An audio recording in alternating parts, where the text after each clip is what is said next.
আজ শিবরাত্রি উপলক্ষে সোশ্যাল মিডিয়ায় শুভেচ্ছা জানিয়েছেন মুখ্যমন্ত্রী মমতা বন্দ্যোপাধ্যায়।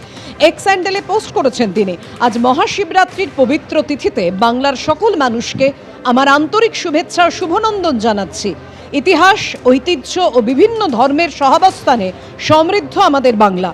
ধর্মীয় সম্প্রীতির সেই ঐতিহ্যকে বজায় রাখতে রাজ্যের সকল ধর্মের বিভিন্ন ধর্মস্থানগুলির সংস্কার ও সার্বিক উন্নয়নে গত 15 বছর ধরে করে চলেছে আমাদের সরকার।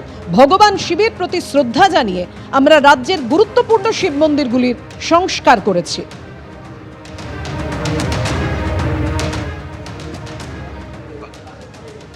দিদি পশ্চিমবঙ্গে কত মন্দির করেছেন, সেই মন্দিরের হিসাব দিলেন, ভালো লাগলো। খুশি হতাম যদি আপনার আমলে বাংলায় কতগুলো শিল্প স্থাপন হয়েছে তার হিসাবটা দিতেন, বাংলার বেকার যুবকরা আরো খুশি হতো। বাংলার মানুষ আপনার সরকারের যোগ্যতা মাপ করতে পারত যদি আপনি পশ্চিমবঙ্গে আপনার আমলে কতগুলো শিল্প বন্ধ হয়ে গেছে, কতগুলো শিল্প বাংলা থেকে চলে গেছে তার যদি তথ্য দিতেন, বাংলার মানুষ কিন্তু আপনার কর্মের তৎপরতা সম্পর্কে ওয়াকিবহাল করত।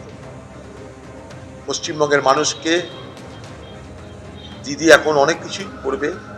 এর আগে চণ্ডীপাঠ করেছে, কখনো হিজাব করেছে, তবে এবার দিদি দেখছি আর মুসলমানদের জন্য ভাবনা চিন্তাটা একদমই কমিয়ে দিয়েছে।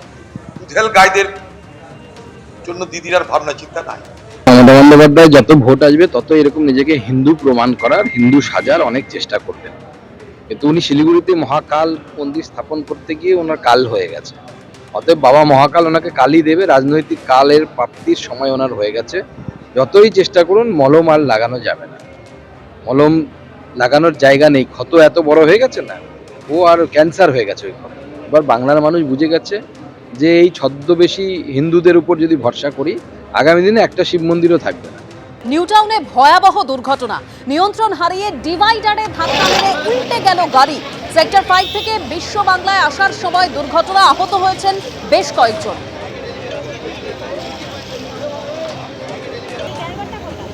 ঠিক কিভাবে এই দুর্ঘটনা ঘটলো আমরা জানবো, আমাদের প্রতিনিধি সৌমিত্র রায় রয়েছেন টেলিফোন লাইনে। সৌমিত্র,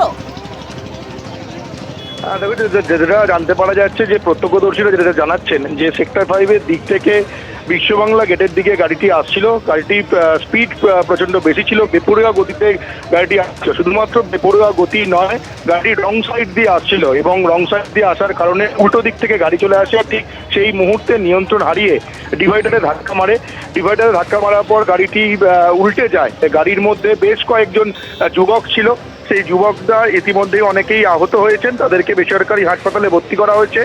এবং যে গাড়িটি যে গতিতে আসছিল, বেপরোয়া গতিতে, প্রচন্ড স্পিড ছিল এবং গাড়িটি যেহেতু রং সাইড থেকে আসছিল সেই কারণে উল্টো দিক থেকে আসা একটি গাড়ির মুখোমুখি হয়ে যায়।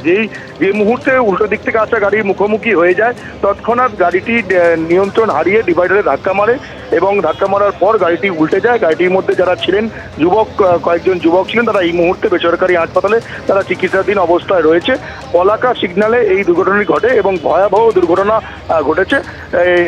এখনো পর্যন্ত জানা যাচ্ছে যে হাসপাতাল সূত্র মারফত যে যারা ভর্তি রয়েছেন তাদের অবস্থা স্থিতিশীল অবস্থায় রয়েছে। ধন্যবাদ সৌমিত্র। এবিপি আনন্দ, এগিয়ে থাকে, এগিয়ে রাখে।